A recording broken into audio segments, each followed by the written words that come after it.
Welcome to Like Mother, Like Murder. I am Rachel. And I'm Heather. We bring you the good, the badass, and the crime. This is Like Mother, Like Murder.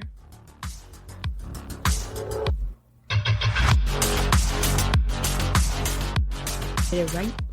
Get it right. Get it tight. Get it right. Get it tight. Mm-hmm. Get it right. Get it tight. Welcome to Like Mother, Like Murder. Welcome to Like Mother, Like Murder. So funny to try to talk to you. I like how, too, like, you don't look at me. I can't look at you because I know I'm going to laugh. I can't look at you. What do you mean? I love it so much. I love it so much. Well, everybody, welcome to Like Mother, Like Murder. Like Mother, Like Murder. Welcome, welcome. Our second official recording episode of our new brand. Season and we're 2. Loving it. We're loving it. We hope you guys are too. Mm-hmm. It was funny. I was talking to my brother last night, and he doesn't listen to the podcast, but he had asked, he's like, oh, what did you guys change your name to? Because he had no idea. And real quick. Yeah. Michael doesn't listen, but does Laura? Yeah. Okay. Then, yes. Okay, Michael. Whatever. Yeah. Thank you, Laura. We love you. Whatever. He's like, I had to listen to this bitch for years. I don't need any more of her. I swear that's the same with my brother. Because, like, when we first started, I told him and his girlfriend, like, go listen to me. And I was like, at least if you don't listen, just freaking download them and, like, listen to the first 5 minutes, whatever. I don't think he's listened to a single episode. I know Weston had. I don't know if he does anymore. But no, so when I told him the name, he's like, okay. He's like, who came up with that? I was like, obviously Heather, not me. I'm not creative at all. I can't name anything ever. Like, just dismiss any recommendation I ever give. So it was a matter of time. We had been thinking about it, wondering about it. And then, we spoke it into existence. And it is here. And it is Like Mother, Like Murder. And that's where we're going to be at now, And Wine Time still has our hearts. And all of you Wine Timers that are here with us, thank you for still being here because we love it. And it wasn't like, season 1 was amazing. So it had nothing to do with We're that. not trying to dismiss our beginnings. And Wine Time will always be with us because I'm going to tell you, I'm going to have these Wine Time cups for forever. Hello, everybody. This is Liam Collins, the host of the podcast Crime Over Wine, and I'm about to make your Wine Wednesdays so much better. We know that there is nothing better than hanging out and listening to your favorite true crime podcast over your favorite bottle of wine, and that's where we come in. Every week, we share a new head-scratching true crime story while reviewing your new favorite bottle of wine. So your new true crime adventure is waiting for you. Crime Over Wine drops new episodes every Wednesday, wherever you get your podcasts. Mm-hmm. Speaking of, what are you drinking, my love? Oh, I'm drinking iced coffee. Samesies! Yes. It's an early morning recording, guys. This is This is what our summer days look like at the moment because we're busy. We got to get it in the morning. Yeah, Heather rolls out of bed and is like, all right, be right there. And I'm literally like, I've been up for 4 hours, but cool, let's do it. Well, one thing I do is I roll out of bed and then I kick my husband and my kids out of the house and I say, go take them for a walk, which is actually perfect because we haven't been able to do walks as much lately because it's been so blazing freaking hot. So waking up and going for a walk is like the only time of day we can get those girls outside. Right. Because it's not 1,000,000 degrees. So it's nice. Right. It's nice. That is nice. The other nice part is I'm looking forward to relaxing because I know today's your day and you have a case for me. I'm excited so for this. Before I jump into the case, Rachel, I have a very important question for you, and I think all the listeners want to know. Oh, shit. How was paddleboarding? Oh, God. I was like, oh, no. What did I do? Paddleboarding was amazing. Yay! We're actually going to go out tomorrow morning for sunrise. So we're going to bed early. Beautiful. For those of you guys that don't know, I am obsessed with taking photos. And sunrise is like my thing. And Yeah, we'll be out there. We're going to go to gonna bed be early. so We already told pretty. Kenzie. She's so excited, and we plan on being in the water by sunrise. And so Joel will be fishing out of one of the paddle boards. Kenzie will either be with me or on the kayak, but either way, she was fine on her own, just doing her own thing too, which was very exciting because my daughter, you guys, my daughter is like the most like brave, daring, just out there. INDEPEND. Do you know what that means? Yeah, that's her. So it was awesome. And then Sebastian, he loved it too, which he didn't want to go. He didn't want to go out on the water at all. And then I think having the freedom to just like, we didn't make him like stay with us. We were all like where it's visible. I made him share his location with me in case he drifted away. I said, I gotta be able to find you. That's only safe. I mean, that's good. I know. So he was just like, yeah, no problem. And then he took Kenzie and they went out. Yeah, it was a great time. So Yay. Looking forward to that summer lake life. That lake life. Since I don't have an ocean near me, which I would not go paddleboarding in an ocean. So there's that. And I know you got a big weekend coming up. I do. A lot going on. So we have a big day today. We have ballet.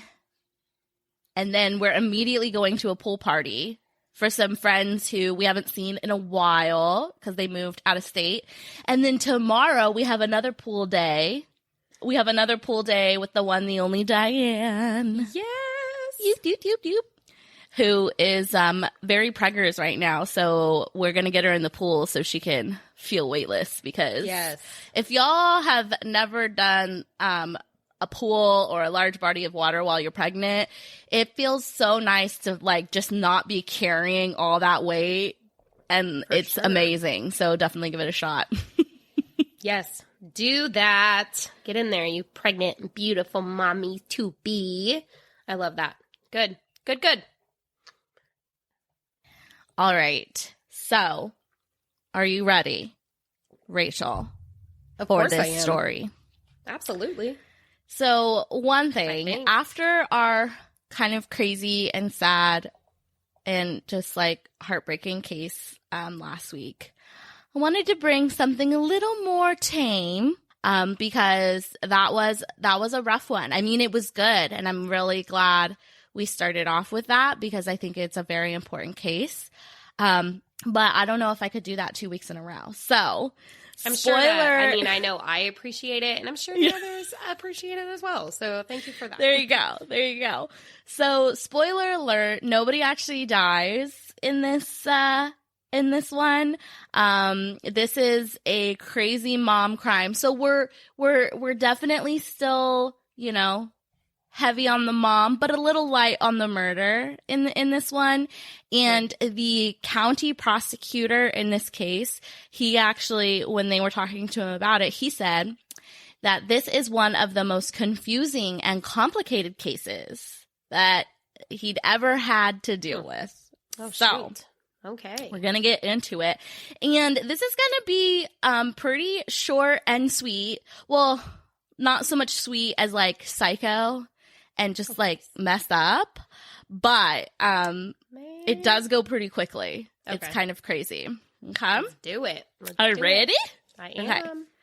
Okay. So one thing I do want to say before I really start is that because I think one of the main victims in this case is a minor, in every article that I read, they don't actually release her name because she's a minor. Right. So for the sake of this, we're just going to call her Jane. So throughout the story, I will be talking about Jane. Okay. So Jane is your typical American teen. She is in high school in Mount Pleasant, Michigan. Mount Pleasant. I know. Do you think it's really a pleasant place? I don't know. Let me hear what the story's about. Well, after you hear the story, here, I'm not quite sure. Mount Pleasant ain't so pleasant anymore. I would say so. All right. So she has a boyfriend, Owen. Do you remember young high school love? Unfortunately, I do. just makes me think when we both, had our boyfriends and we were like, where were we going? We were on the way to like camping and we're like taking pictures with like our stuffies. the teddy bears that both of them had given us. And we're like, oh, we're going to all be together forever. Yeah. Okay. We should have drowned ourselves in the ocean that day. Little did we know that although we thought those boys were our soulmates, we are each other's soulmates, Rachel. The fruit of my loop. The fruit of my loop. And so it doesn't matter that they're no longer in our lives because we have amazing men in our lives and we have each other in our lives. And that's what matters. Mine's still in my life. He's my baby daddy. I mean, true. That is very true. You'll never get rid of him, that's for sure. We love you, Deanie. Just a sidebar, since you said this is a quick story, I just have to add this in really quick. Last night, which is so funny, we were watching the World Cup and we're sitting on the couch, and because we're watching the World Cup, started talking about soccer players and soccer in general because that was a huge part of my life. And I was like, oh yeah, technically like my first boyfriend, who wasn't really my boyfriend, but it was like my boyfriend like in middle school. Yeah. He's a professional soccer player right now. And he's like, what? So I like pulled up the pictures and I'm showing him and he's like, it was just weird. Like, why do I pull that up? I didn't even know that. That's crazy. You didn't know me back then. I didn't. Middle school, we didn't really. I mean, I knew who you were because you were Sadie's. I was like, oh, that's Sadie's best friend. Right. Because like I knew who Sadie was. That's funny. Also, I would like to just say, I got most athletic in middle school. You're welcome. Yes, you did, girl. I wasn't smart, but I could play a sport. So I just want to point that out. Speaking of, I couldn't really play sports, but I was smart. So I got, what was the Balance. one most likely to succeed in middle school? I think I got. Oh my God, dude. My mom just gave me yes, I was going to say my mom just gave me back our middle school yearbook. We're totally going to post those pictures. Yeah, please send them to me because I don't have the yearbooks. I can't find them, but I have like a cutout. It was me and the other boy. His name was Caesar, not my ex, but the other guy that got. I'll send it. My mom literally just gave me a box of all my old yearbooks. So I will find it. Yes. All right. Here it comes, guys. Okay. I'm so sorry. Owen and Jane, please get back into the story. Owen and Jane, young high school love, living it up. Mm-hmm. Living their best high schooler lives. Not a care in the world. I mean, I don't know. I'm guessing at this point.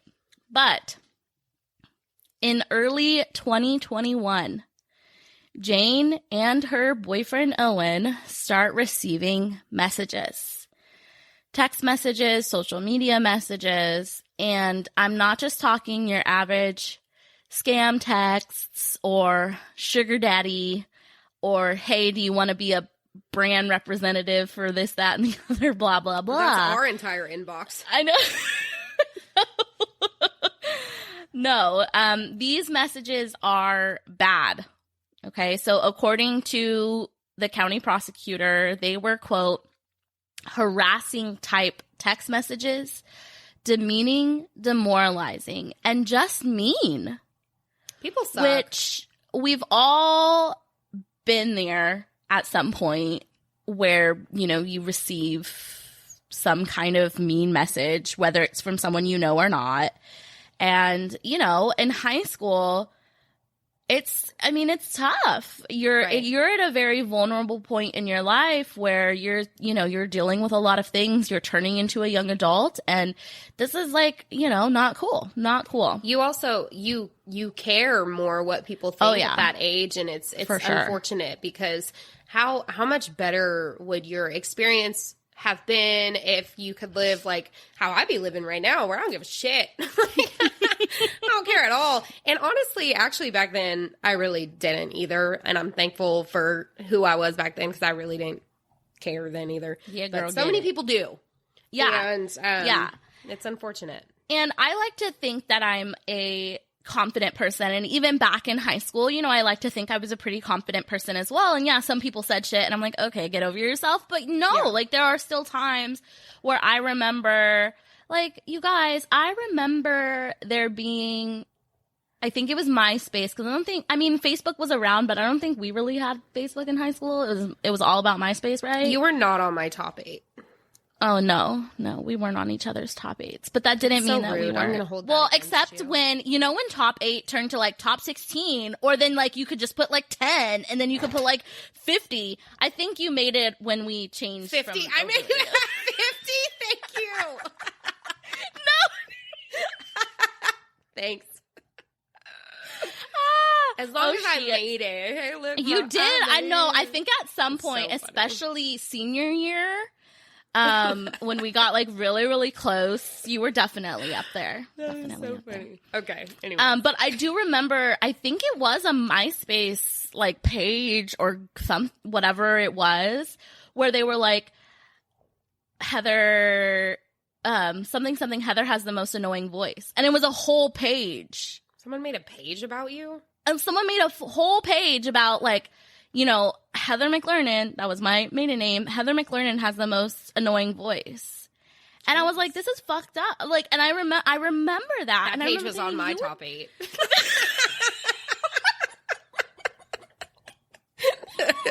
Just kidding. Which, I mean, now I'm like, no, I really do. Listen to my podcast. I have the most annoying fucking voice. Like, we've both said that, right? Like, oh my gosh, what is with our voice? But back when you're like 17 years old, like that's a rough thing. Right. And so, like, I remember that to this day. So it sticks with you. Yeah. So anyway, these kids are dealing with like mean things, and they eventually do go to their parents. Okay. And by December 2021, Jane's mom, Kendra, who was actually a basketball coach at the school, and Owen's mom, Jill, they bring it to the school. And so they bring it to, the administration at the school, and together the moms show the evidence of like, this is incessant cyberbullying. Look, our kids are receiving these mean, demoralizing text messages. And did they have who it was from at this point, or was no? It like it was all fake anonymous. Type thing? Okay, it was so that was what was rough. It was all anonymous, and it would come from different, it would come from like different numbers. It would come from different accounts. Like it wasn't a single one. So I think that's what made it kind of harder to track. And sometimes one thing I read is that they were getting up to 12 texts and or messages a day from this faceless anonymous source, who the way that this source kind of spoke, it kind of was claiming to also be like a high school aged kid who knew Jane and Owen like personally. Like the messages were personal.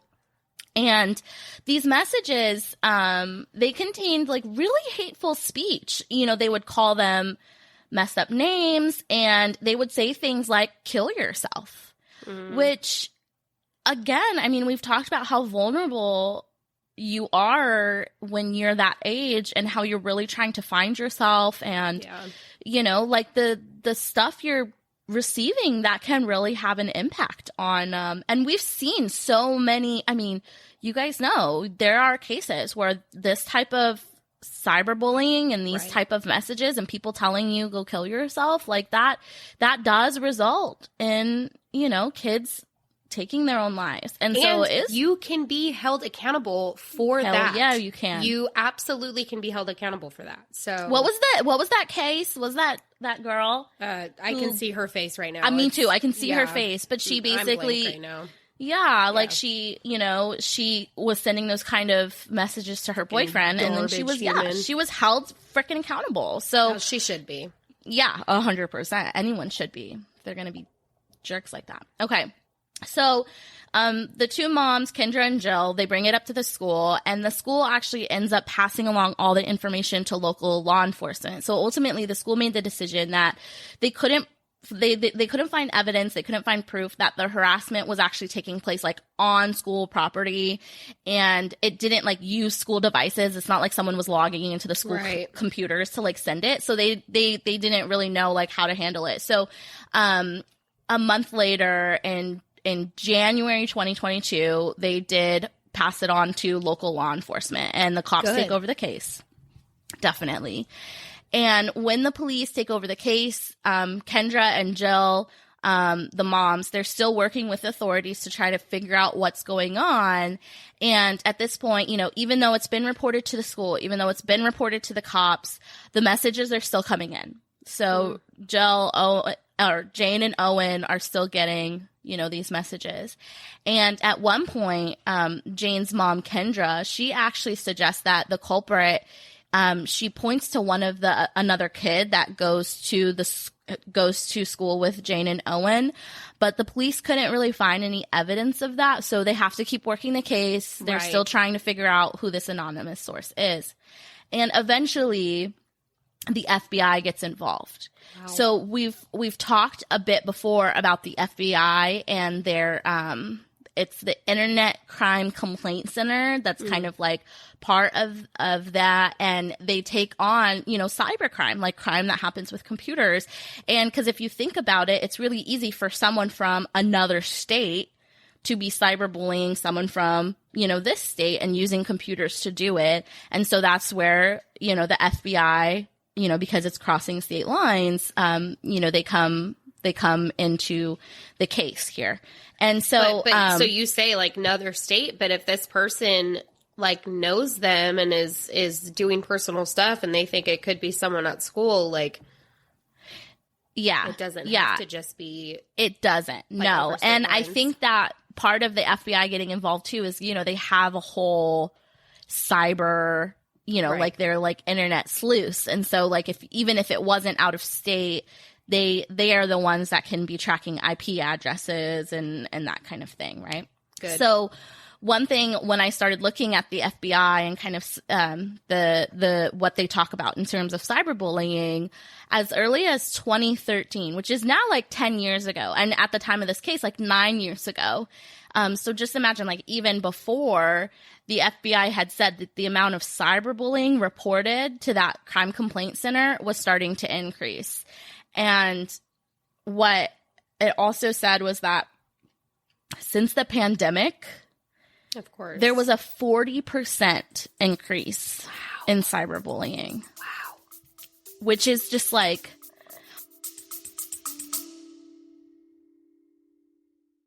Hello, twisted humans. Do you find yourself wanting to know more about the latest murder, conspiracy, cult, or haunting? Then this is the podcast for you. In 1952, there was a record high of UFOs reported. 1,500 sightings. There has been evidence of human sacrifice, devil worship, and it is haunted by more spirits than can be counted. A family of 2 adults and 2 kids reportedly saw a giant flying thing with glowing red eyes. And meanwhile, the family's nanny that helped Veronica to care for her and Lucian's children was found bludgeoned to death in the basement of their family home. I'm Alicia. And I'm Sierra, and this is Twisted and Uncorked.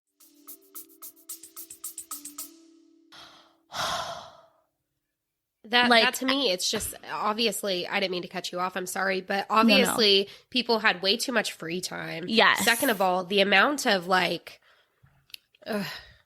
negative impact on people's mental health, and then the fact that they take it out on other people because they're in such a bad place, it's just, it's so hard. It's so hard, and you can't do that. You cannot be this keyboard bully, faceless person doing something like that to someone else. Yeah. Sorry, go ahead. Yeah. No, that's exactly what I was going to say. I mean, the pandemic, we know, obviously, there was a lot of physical health issues that came out of the pandemic, but there was so much mental health issues, especially for kids in that situation where they're stuck inside. Their whole school routine is turned upside down, and now they're all behind a keyboard. Right. Right. So research related to cyberbullying, it actually started as early as the early 2000s, but it became much more discussed, much more researched in like 2008, 2009, which makes sense because that's when I feel like, for me at least, like that was my prime, like I'm on my, like I get home from school, I'm immediately like on my MySpace and blah, blah, blah, blah. Right. And then one statistic I found was that in 2021, in a national sample of teenagers, so like 13 to 17 years old, 23.2% had been cyberbullied in the last month. So in the last month, that's basically 1 in 4 kids was cyberbullied. And that's just in the last month. So that's not even like across their whole lives, right? Like maybe it happened to me. Like that's just, it's sad. It is so sad. It is so sad. Yeah. And so the research said that it tends to peak around age 14, 15. And then it does decrease a little bit as the teens get a little bit older. But I mean, that's just, again, 14, 15, you're at such like a vulnerable stage in your life and you have so much going on. And it's just like, that's a very, like that's a time where like the things that are happening to you lifelong, you hold on to it. You hold on to it. Yeah, it is. That's when you are creating your being and your identity and they affect you. That's for sure. 100%. So 100%. So one thing I wanted to bring to this episode just really quickly before I get back into the story is like, what can we do as parents to kind of help this out? So this was actually written, you know, this comes from the FBI website, and it said a few things that we can do as parents. Communicate clear expectations to your children about appropriate behavior and privacy. That, you know, in general, but also especially online. Right. Okay.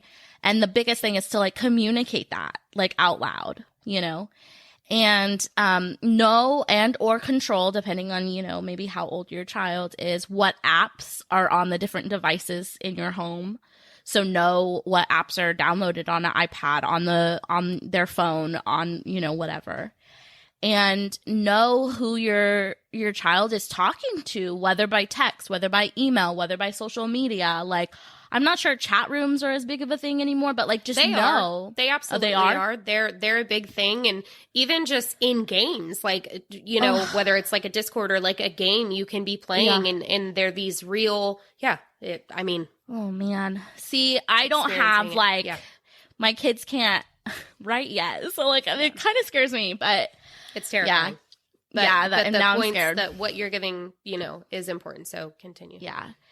And then know what information they're sharing. Like, know what photos they're sharing, know what videos they're sharing, know what personal information they're sharing. Like, maybe they think they're talking to a friend and they show them a picture of the outside of their house. Like, that's scary, right? So like we need to make sure that our kids know like what is and isn't okay to share with people. And what probably makes the most difference, again, this is from the FBI website, is parents and kids should be working together, right? This should be an open communication, an open discussion. And the best thing you can do as a parent is to build that relationship with your child where both of you feel comfortable talking to each other about what your child's online experience is, right? Like you need to make sure that you're allowing your kid the space to feel like they can come and talk to you. Right. And when I was talking to Zach about it, one thing that he said, which I think is, you know, also very good, is like this starts obviously before the child is even going to have an online experience. This starts when they're very young. They need to have, like you and I were talking about, like they need to have that self-confidence. And so instilling in your child that self-worth and that self-confidence that, you know, if they do start getting trolled, that they can try to let that slide off as hard and as much as like, again, like I thought I was confident, but that shit hurt my feelings, right? Right. Obviously, like that happened when I was a teenager. I'm still talking about it 20 years later. Like, you know what I mean? Right. So, but having that confidence where, you know, that it's hopefully not getting to them on a deeper level, and that if they do feel like it is, they can come talk to you about it. Teaching our children their worth. What else would you say, having kids who are that age? What else what's terrifying? And you know, we've had situations here and it's a home with, you know, 4 parents involved, and you have to try to work together, and it's hard because we live in a world right now, and it has been, where phones are glued to people's being. Social media is something that is so, like, people want to be a part of, and maybe, you know, whether they don't think they're cool enough because they're not doing something, they feel like they have to be a certain way to either fit in or be, like, kind of make it, I guess is the point I'm trying to get to. But yes, it's not just social media. It's not just emails or texts or however you're saying it. It is these other games. I mean, and you can even, like, there's TikToks that'll go where people are just playing a game, and maybe it's not even someone you're talking to all the time, and the person in the game is just saying, like, oh, you're, you know, calling names and like saying very, like, mean things. What is that? And that's, it's just people thinking that they're cool because they're acting some sort of way. And it's not. It's not. So I don't know when this kind of shift in being rude became a cool thing, but it's not. And so how do you change that, especially with someone who, like, with people who are already at a certain point, you know what I mean? Like, so it is very hard, but that open communication, guidelines, trust has to be built. Yes. And I don't know. So people, whoever has examples or stuff, send it our way. Yeah. But I think the tips that you gave and that information is highly important. And it does terrify me because seeing, like, how it was back in our day, even that was so long ago for you, and you hold on to that, and things have only progressed and gotten worse and gotten, you know, more evil out there, I guess, is, like, for sure, unfortunate way to say it. But to think about my daughter who wants a phone and who wants to do this, and I'm just like, girl, there ain't no way. But she also, like, let me just say a little funny snippet of bullying is 100% a real thing, obviously, but some people, and it's because she's young, don't really understand the terminology or exactly what it means, because she'll tell me she was bullied, which I'm sure that it happens even at my daughter is 8. Sure, yeah. But she'll also tell me, if I tell her, okay, I need you to go put your napkin away, you don't need to bully me. I'm like, okay, so you don't know what that means, you know? So I'm just like, oh my gosh. Put your fucking napkin in the trash can right now before I bully you. But just, God, you know, anyways, that's different, but but I mean, I think scary. It's but it is important, right? Like you said, even at her age, because I'm sure it's happening, you know, in ways that she's not understanding the definition. Right. So, like, I think it starts young, and I think that's what we need to remember. For sure. Yeah. Okay, so back to Jane and Owen. So like I said, FBI got involved in April 2022 after it had been passed on, you know, to the police from the school a few months earlier. So at this point, you know, it's been months of thousands of messages, and it's continuing on. And this anonymous bully, so the reason they were having difficulty and the reason they got the FBI involved is because they were using software that would hide the identity of the sender. So they used a VPN, which basically makes it to where your IP address can't really be tracked. But eventually, you know, the FBI, being the frickin' FBI, their cyber team, they were able to connect the text to an IP address in the Mount Pleasant area. Okay. Knowing that it's there. Yes, exactly. They were able to narrow down the perpetrator to the local area. And one thing I read from the prosecuting attorney was basically, because the VPN is supposed to mask your IP address, but what they found was that this IP address was popping out right before the messages were being sent and then popping back in after. So, yeah, they couldn't exactly track the IP address, but they could see when the IP address was coming in and out, right? So basically the person was using the VPN, and then they could match the times when they were using it to when the messages were being sent, right? Okay. And then the other thing they were able to tell, which I find this like so crazy, is they were able to tell that the person was using an iPhone to do it. Okay. I'm like, okay. And then from there, they were able to match a phone number because they were able to tell, okay, this isn't coming from a computer. It's coming from a phone. and they were able to match the phone number. And guess who the phone belonged to? Owen. No. God, was it a mom? Yes. No. It was Jane's own mother. Oh my God. Yeah. So Kendra Licari, Jane's own mother, had been text sending messages was, wait, hold on, because we've gone to so many sidebars. Only going to her daughter, or were they going to Owen too? They were going to both of them? So Kendra, Jane's own mom, for months had been sending thousands of hateful messages to her own daughter and her daughter's boyfriend. Okay. And at one point, she tried to frame another kid, right? So not only is she like dragging her daughter and Owen, but now she's dragging another kid into it. Oh, you know, I should have immediately like thought of them, which I guess I was not, because I do think. Because your thought should be, how in the world can a mother do that to their own child? 100%. But as soon I mean, we've seen worse from moms before, but like, for real? Yeah. But you know how, like, even in a crime, right? So, like, whether it's missing, murder, whatever, the person puts themselves at the center of it, whether it's an investigation or at the service or whatever it is. So for this mother to just, you know, try to find this person and try to be helpful and try to like go to the school and continue and try to work with FBI, and it's like they're putting themselves right at the center. It's the exact same situation. Right. Yep, exactly. So they go talk to her, they confront her with the evidence, and she pretty much confesses when she's confronted. Well, she's got you. Yeah, like, it's hard evidence right here, baby. Like, come on here. Yeah. So she said that she hadn't sent the early harassing text messages, but then she just fed off from it and began to send them. And I'm just like... So she saw that her daughter was getting bullied by someone else, and then she was like, you know what I'm going to do? I'm going to jump in on this. Make it worse. Yeah. That, according to her, that's what it was.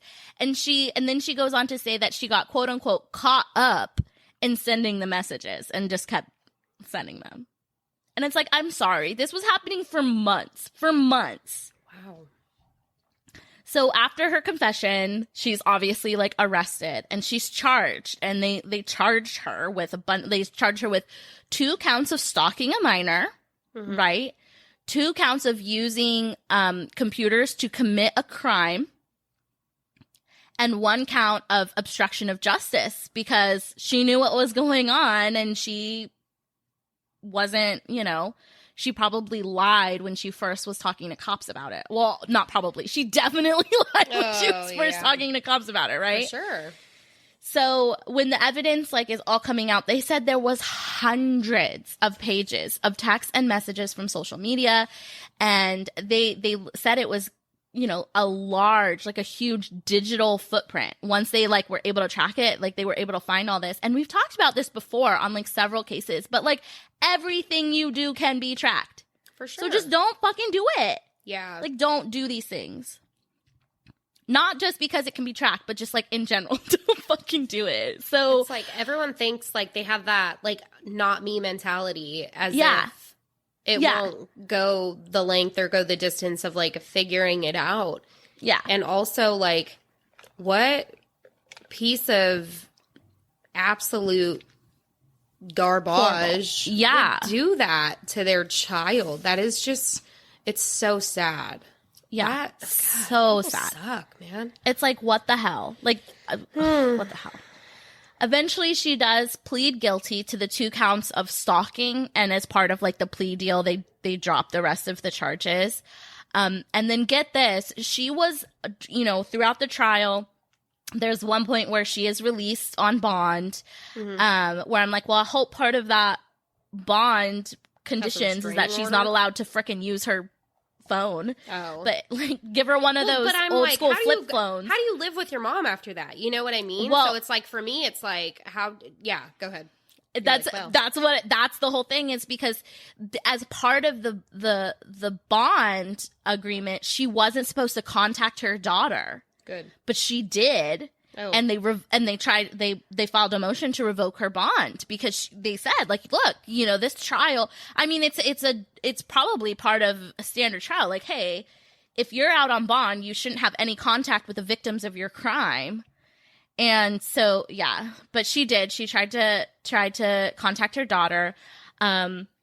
She's eventually sentenced to 19 months to 5 years in prison on the counts. And the judge, he said that, because the trial is over, you've been sentenced. He said, at this point, you know, you could be free to contact your daughter. Maybe at this point too, maybe her daughter turned 18. So like the rules are different, but ultimately the judge said, like, it's up to the family as to whether or not they want to rebuild that relationship.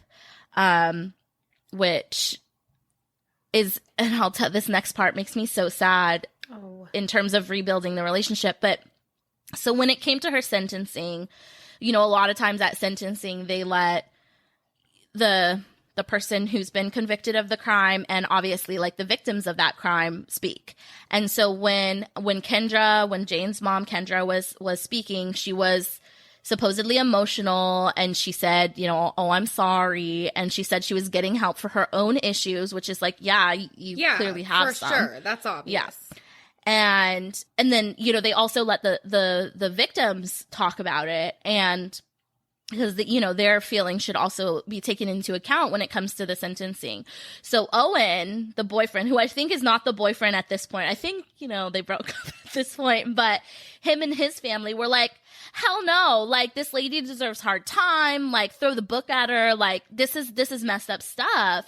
And this part makes me so sad. Her own daughter, so Jane, she wanted leniency for her mom. Right. One article that I read is that she didn't want to feel responsible for putting her mom in prison. And I'm like, first of all, your mom has to take responsibility for her own actions. You're not responsible for putting your mom in prison. She did that to herself. But like the fact that her daughter just went through cyberbullying for months and months and months to come to find out that it was her own mother doing it, and then to make the decision that, like, I don't want to feel like I'm putting my mom in jail. It's true, like, victim mentality, though. Like, that's I mean, exactly how that is. I'm like, and it's rough. It's rough, right? It's so sad. It hurts because I can absolutely see where she's coming from, you know, and it's like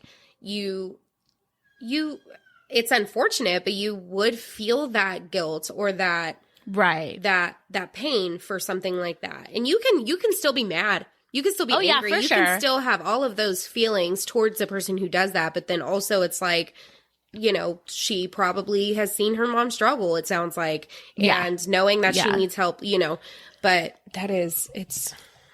poor girl. I know. So when the judge, you know, gave the sentence, he said, one thing that, you know, it was, you know, at the least 19 months up to 5 years. Right. And the judge sentenced that because they said, and they're correct, there could be long-term trauma to these kids, right? Long-term trauma. And I know, obviously, with you saying that, Jane, you know, has that feeling, yes. But it's like, even for Owen, these families should be suing, these children should be suing her for the amount of money it's going to take therapy-wise. For therapy. For 100%. Feel to gain their worth and their confidence and their value back, because that was stripped from them. Yeah. And so the judge, they were like, look, there could be long-term trauma to these kids. And then the judge also said, like, also to the community, like, this lady was a frickin' basketball coach at their school.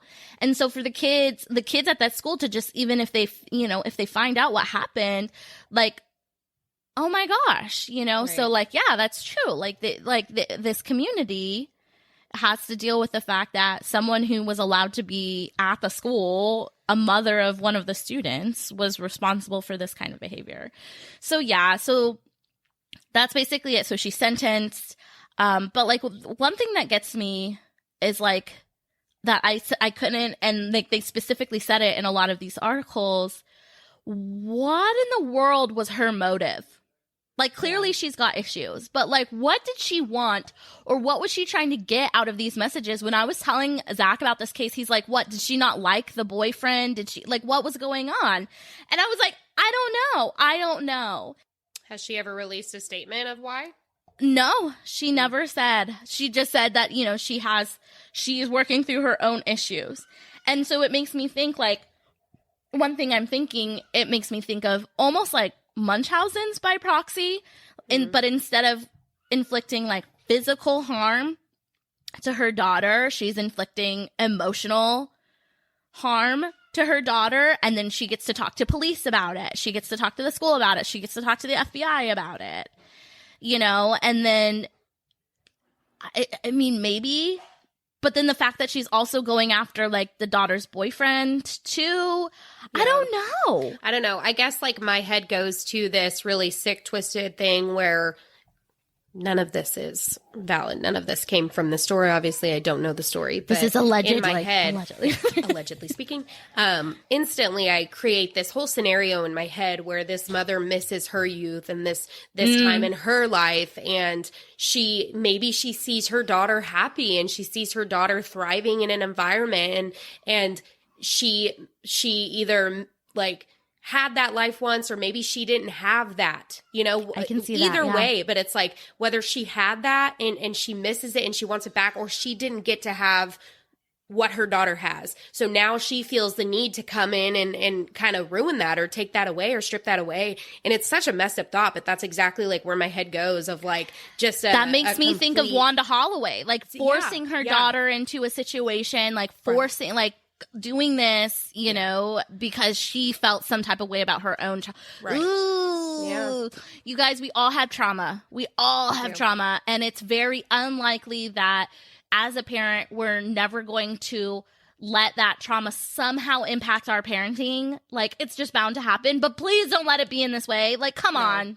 No. Let's all be better than that. Right. Better people and better parents. Like, if your child has something that you didn't have, be grateful, be thankful. Right. Know you're doing a good job. If your child doesn't have something that you did have, if they're struggling and you didn't have that, find a way to give it to them. Find a way to make it okay, make it right, make it better. Don't administer this freaking just psycho situation onto your kids. So I know it's really it's crazy. So poor baby. Jane, Owen, we wish you the best. I mean, they were high schoolers at this time, so they're probably like getting ready to graduate, go to college, like, you know, and I just hope you guys know that this was, first of all, it's not your fault. Jane, you're not responsible for your mother's actions. And you just have to understand that, you know, people, including parents, are fucked up sometimes. But, you know, you do what you need to do. Go to therapy. Go to whatever you need to do to try to move past it and get where you need to be. And Kendra, just get your shit together. Lady, like, you need to go to therapy too, and you need to really work hard on yourself, because that's it's not okay, right? Yep. So, Jane in air quotes. If you make the choice to forgive your mother, good for you. We understand that. If you make the choice to not forgive your mother, we understand good for you. Yep. You know, and don't let anyone else's view opinions tell you do what you need to do, girl. Follow your heart. And just because you make a decision one day doesn't mean you can't take it back the next. If you decide I'm gonna forgive her, and then a year from now you're like, no, actually I'm still holding on to this, I need a break, then fucking do what you need to do for yourself at that time, because we are human, and just because we make a decision doesn't mean we can't change it later.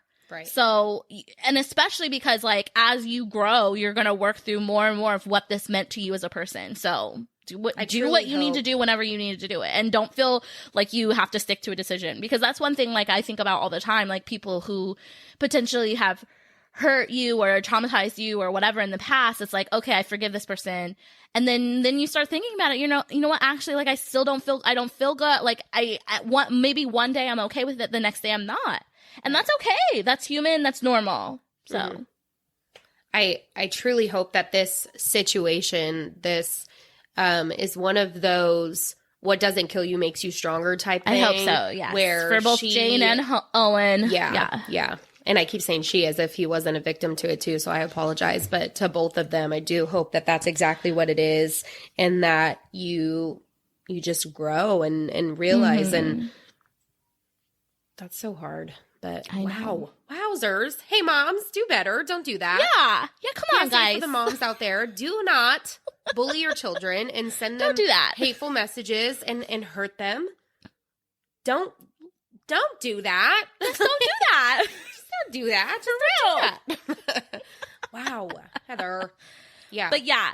Well, the CC, I was trying to go like lighter and not murdery, but this one hits hard on the parenting factor. Like it really does. And so, but you know, I thought it was, we haven't talked.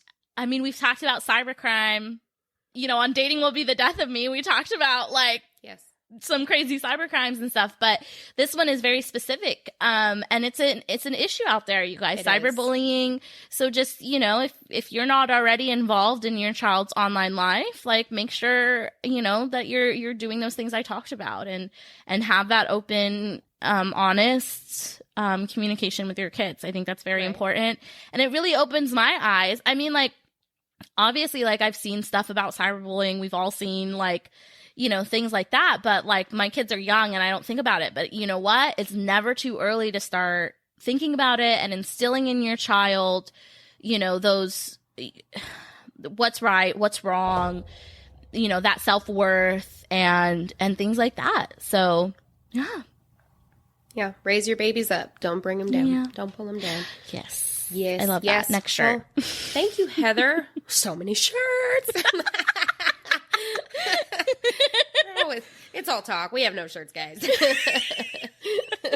Everything we say, we want to put on a shirt. I know, right? Someone just needs to like come up with like a list of everything we've said. Next shirt, me. It's just a walking dialogue shirt with every single quote we've ever said. You know what we need is we need one of those, you know how they used to sell those belts that were like a screen and you could type in, like that's what we need. We need like a shirt that's like a belt and we could just type in the new slogan. So funny. That's funny. Well, thank you for that. It's a hard topic, but hard topics need to be talked about. And for sure. You guys, if you guys have any other stories like this that we can look into, let us have it, because it's so hard and we're all just out here. Well, most of us are out here trying our best. Apparently some are not, but just doing our best and trying to learn and to see what's right and how to do this. And let's help each other. Let's help each other do for sure. that. And if you're ever having hard days, if you're one of those people, if right now you're bullying your child and you're doing something to your child, stop. Just stop. Find someone to talk to. And maybe you'll feel like, I can't talk to someone about it. They're going to judge me. Maybe they will, but maybe you need that help. Maybe you need someone to kind of set the record straight and be like, what you're doing is not okay. And it's hard. How about every single time you want to text your child a hateful message, you text me so I could tell you, don't fucking do it. Don't fucking do it. I got you. I will help you through that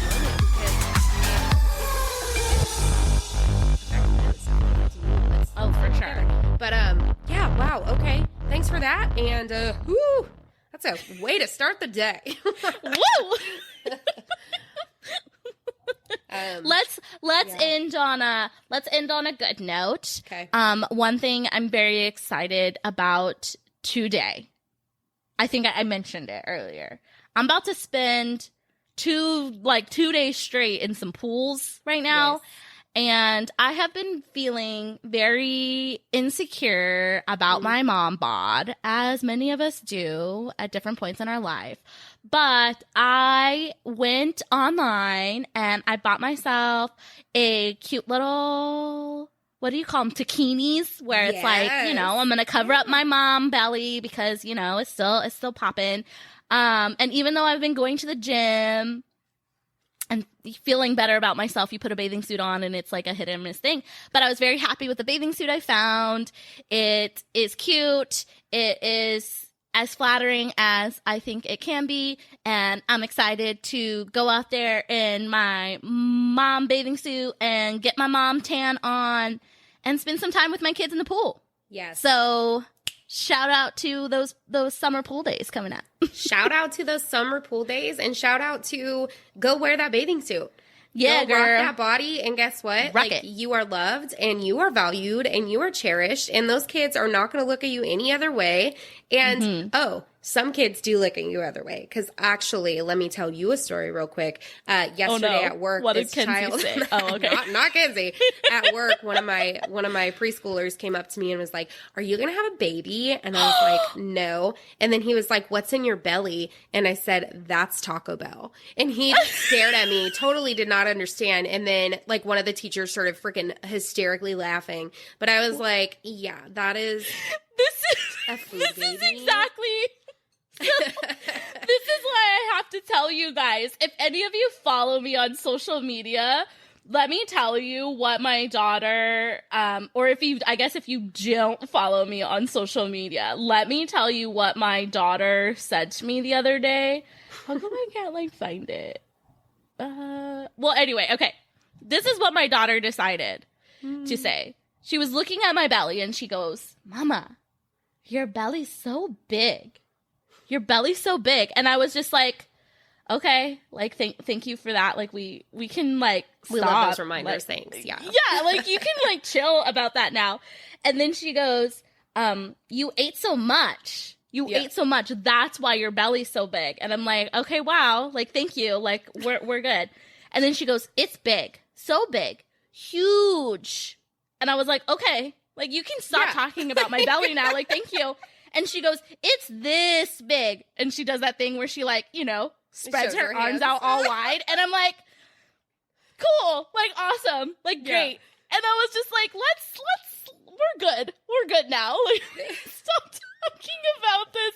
And in the moment, obviously, I think it's hilarious. I mean, I still think it's hilarious now. Because, we do this all the time. "Ooh, your belly's big, you ate." Because I like to, "Oh, good job eating. Your belly's so big." I'm not trying to make it, a bad thing. So she doesn't see it as a bad thing either. Right. But I'm sitting there going, okay, we can stop talking about my belly. Gosh. I'm literally getting trolled by a freaking 3-year-old, but okay. Oh my gosh. It's the reverse story. I know. I'm going to cover you on the next episode of Like Mother, Like Murder. Do it. Until that next episode, y'all, you guys know where to find us. Everything is switched over to Like Mother, Like Murder. Make sure you guys are hitting us up on the socials. We have our new Gmail, likemotherlikemurder@gmail.com. So send us those stories, like Rachel said, if there's something you want us to cover. And until next time. Yeah, we'll talk to you guys next week, and have an amazing weekend. We love you guys. Talk to you. We love you. Okay, love you. Bye. Okay, love you. Bye.